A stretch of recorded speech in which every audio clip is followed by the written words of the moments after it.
இந்த சிக்கன் கறியில் நம்ம அரைச்சி போடுற மசாலா தாங்க சீக்ரெட்டு. எப்படி பண்ணுறதுன்னு காமிக்கிறேன், நீங்களும் ட்ரை பண்ணுங்கள். ஹாய் ஃப்ரெண்ட்ஸ், என் பேர் Aadhya. Welcome to our channel Aadhya recipes and vlogs. இப்போ தான் முதல் தடவை நம்ம சேனலில் பார்க்குறதா இருந்தால் ப்ளீஸ் சப்ஸ்கிரைப் பண்ணிவிட்டு பாருங்கள்.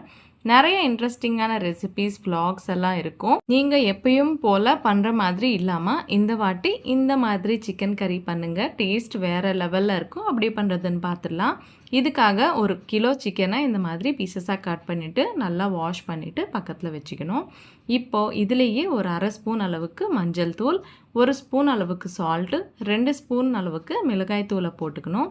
இதுலேயே ஒரு ஸ்பூன் அளவுக்கு எண்ணெய், ஒரு ஸ்பூன் அளவுக்கு இஞ்சி பூண்டு பேஸ்ட் போட்டுக்கின்னு நல்லா இதெல்லாம் கூட இந்த உப்பு மிளகாய் தூள் எல்லாம் இந்த சிக்கனுக்கு பிடிக்கிற மாதிரி நல்லா மேரினேட் பண்ணிவிட்டு உங்களுக்கு டைம் இருந்தால் 1/2 ஹவர்லேருந்து 1 ஹவர் பக்கத்தில் இருக்கட்டும்.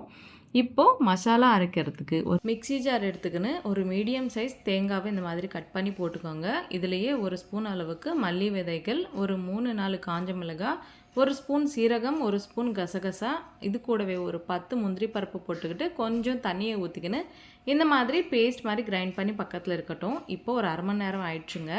இந்த மேரினேட் பண்ண சிக்கன் பக்கத்தில் இருக்கட்டும். இப்போ ஸ்டவ் மேலே பேனை வச்சுட்டு ஒரு 4-5 ஸ்பூன் எண்ணெயை போட்டுட்டு எண்ணெய் நல்லா சூடான பிறகு கிராம்பு, ஏலக்காய், பட்டை, பிரியாணி இலையை போட்டுட்டு இதெல்லாம் ஃப்ரை ஆன பிறகு இதுலேயே கட் பண்ணி வச்சுட்டு ஒரு 2 வெங்காயம் பீசஸை இந்த மாதிரி போட்டுட்டு இதுலேயே ஒரு 3 பச்சை மிளகாவை இந்த மாதிரி கட் பண்ணி போட்டுக்கோங்க. இதெல்லாம் சாஃப்டாக வதங்குற வரைக்கும் மூடியை வச்சுட்டு லோ ஃப்ளேம்லேயே குக் பண்ணிக்கலாம். ஒரு 5 நிமிஷம் கழிச்ச பிறகு பாருங்கள் நல்லா வதங்கிடுச்சு. இப்போ இதுலேயே மேரினேட் பண்ணி வச்சுட்டு இந்த சிக்கன் பீசஸ் எல்லாத்தையுமே போட்டுக்கலாங்க. போட்டுட்டு இந்த மாதிரி ஒரு வாட்டி மிக்ஸ் பண்ணிக்கோங்க. மிக்ஸ் பண்ணிவிட்டு மூடியை போட்டுட்டு இதிலிருந்து தண்ணி செப்பரேட் ஆகிற வரைக்கும் நல்லா மீடியம் ஃப்ளேம்லேயே குக் பண்ணிக்கலாம். இந்த மாதிரி தண்ணி நல்லா திரட்டி வந்த பிறகு கிரைண்ட் பண்ணி வச்சுட்டு இந்த மசாலாவை போட்டுடலாங்க. இது கூடவே ஒரு 100 ml வரைக்கும் தண்ணியை ஊற்றிக்கலாம். ஒரு குட்டி கிளாஸ் தண்ணி ஊற்றிக்கினா போதும்.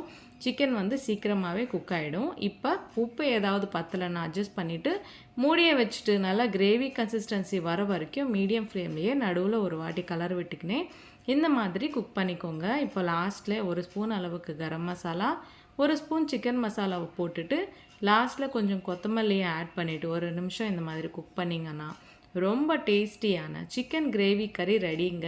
இந்த சண்டே நீங்களும் கண்டிப்பாக ட்ரை பண்ணுங்கள். இது சாதம், பிரியாணி, தோசை, இட்லி எதுக்கானாலும் நல்லா இருக்குங்க. கண்டிப்பாக இந்த சிக்கன் கிரேவி கறி ட்ரை பண்ணிவிட்டு எப்படி இருந்ததோ எனக்கு கமெண்ட்டில் சொல்ல மறந்துடாதீங்க. இது கூடவே நம்ம சேனலில் நிறைய நான்வெஜ் ரெசிபிஸ் எல்லாம் இருக்குது. அந்த வீடியோ லிங்க்கு இந்த வீடியோ டிஸ்கிரிப்ஷனில் கொடுக்குறேன். எது பிடிச்சா அது ட்ரை பண்ணுங்கள்.